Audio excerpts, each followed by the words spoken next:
Dans l'actualité encore, chaque 15 mars, l'humanité célèbre la Journée internationale des droits des consommateurs, une occasion de défendre et protéger le droit des consommateurs. En faisant l'état des lieux, le président de l'Union des consommateurs a qualifié la situation de cette année peu reluisante, comme pour dire qu'il y a beaucoup à faire dans les domaines comme le secteur de la téléphonie et de la sécurité alimentaire. Mohamed Valek Touré, Abdoulaye Kamara. La Journée internationale des droits des consommateurs a été célébrée ce vendredi 15 mars.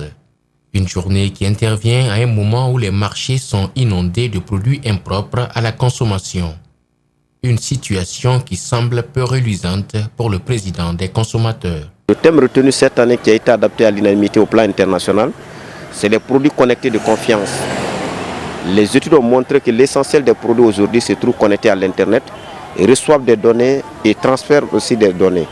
Et donc leur conservation constitue une préoccupation majeure pour les consommateurs. C'est pourquoi l'Union internationale des consommateurs a demandé à tous les membres d'anticiper cette journée. Et donc plus de 23,1 milliards de produits se trouvent connectés aujourd'hui à l'Internet. Au niveau de la téléphonie mobile, beaucoup de consommateurs se plaignent de la qualité du réseau et des coûts d'appel. Des requêtes qui semblent difficiles à défendre pour l'Union des consommateurs, plusieurs clients se plaindraient sans preuve. De notre côté ici, nous avons profité d'abord pour faire des déclarations afin d'interpeller surtout les organes de régulation, l'ARPT, le ministère des Télécoms et le Conseil national de régulation, de tout mettre en œuvre pour aller vers une réglementation fiable de l'Internet. Vous savez, dans notre pays aujourd'hui, l'Internet coûte non seulement cher, mais aussi la qualité est très dérisoire. Et c'est pourquoi nous demandons aux organes de régulation d'abord d'aller vers l'application de la loi portant protection des données et la loi sur la cybercriminalité. Et nous avons envisagé d'organiser une table ronde avec l'ensemble des opérateurs de téléphonie mobile, les fournisseurs d'accès Internet et le ministère pour pouvoir vraiment mettre dans le débat la gestion de l'Internet. Mbani Sidibé et son équipe se dotent des idées qu'ils veulent promouvoir. Ils veulent commencer par la promotion des droits des consommateurs. Leurs droits sont bafoués selon eux. La plupart les méconnaissent. Conférence débat ce samedi à Conakry, animée par l'écrivain Néné Moussa Maléa Kamara. Elle a été organisée par l'antenne locale de la Jeune Chambre internationale.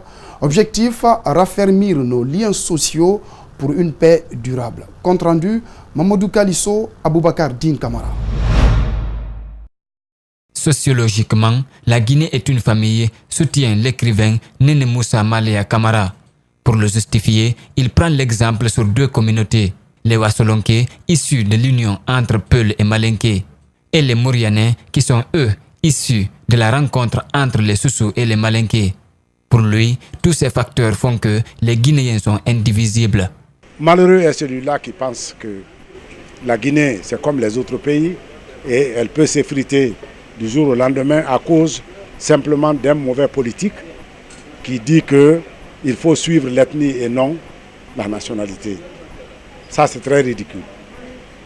Et je dois apprendre aux enfants que la Guinée est non seulement une république, un pays, une nation, mais la Guinée, différemment des autres pays, est une famille.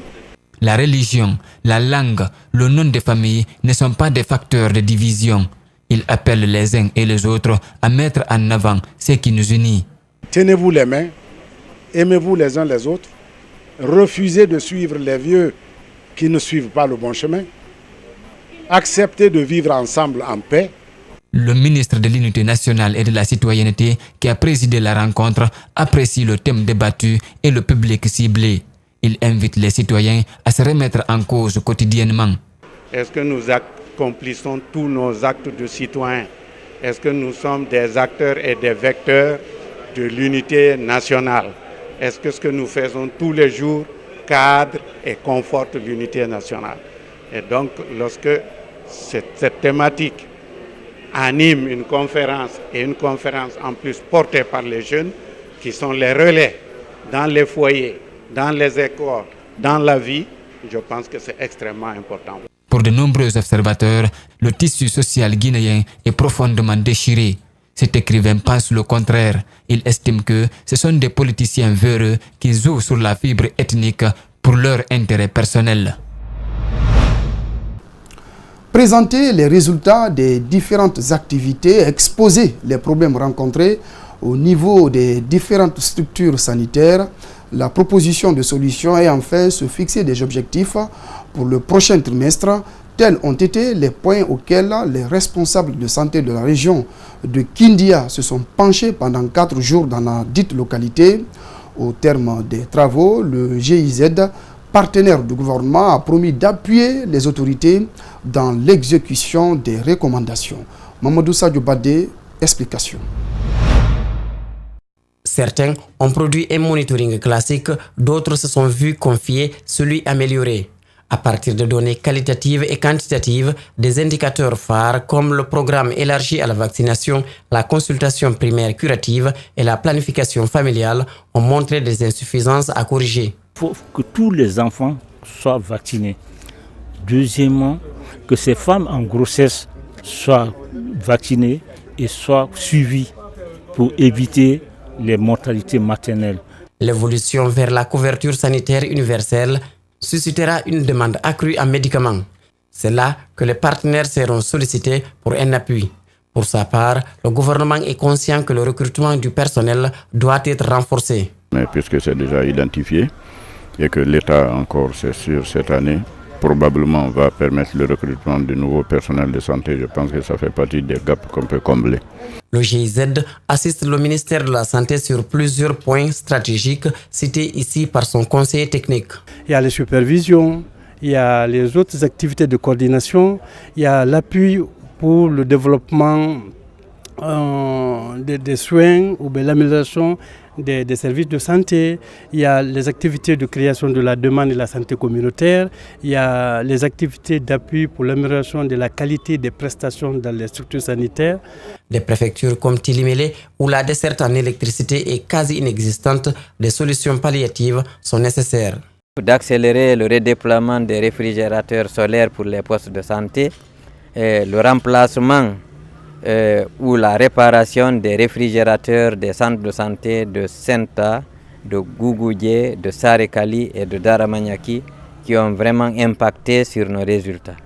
La faible fréquentation des structures sanitaires, la faible couverture sanitaire et la faible fourniture des produits médicaux sont des mots souvent revenus dans ces assises. Lancement de la 2e édition des Olympiades scolaires ce samedi dans l'Institut Mahatma Gandhi, organisé par la Jeune Chambre internationale Conakry Elite. Cette compétition met en confrontation des élèves de différentes écoles de la capitale.